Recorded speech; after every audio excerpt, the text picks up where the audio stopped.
నా పేరు ఉంగరాల ఆదివిష్ణు, భారతీయ జనతా పార్టీ కార్యకర్తనండి.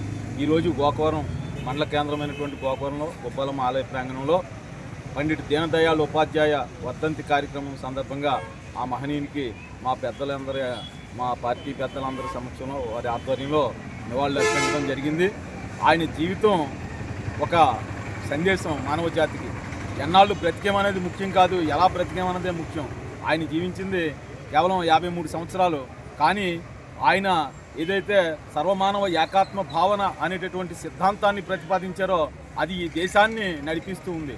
ఆ విధంగా అంత్యోదయ అనేటటువంటి సిద్ధాంతాన్ని కూడా ఆయన ప్రతిపాదించారు.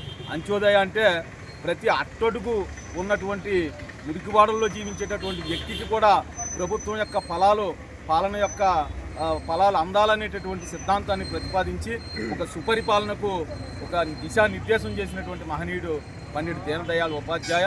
ఆయన పేరుతో అనేక ఇవాళ కేంద్ర సంక్షేమ పథకాలకు వారి పేరు పెట్టుకుంటున్నాము అంటే వారు భౌతికంగా మన మధ్య లేకపోయినా వారి పేరు చిరస్థాయిగా ఆచంద్రతారార్కం ఈ దేశంలో నిలిచిపోయింది.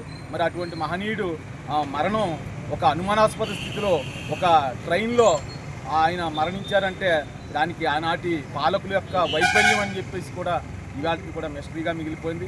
ఏదేమైనప్పటికీ ఆయన భౌతికంగా మరణించినా ఆయన ఎప్పుడూ ప్రజల హృదయాల్లో జీవిస్తూ ఉన్నారని, ఆయన యొక్క స్ఫూర్తితోటి భారతీయ జనతా పార్టీ ముందుకు నడుస్తుందని తెలియజేసుకుంటున్నాను.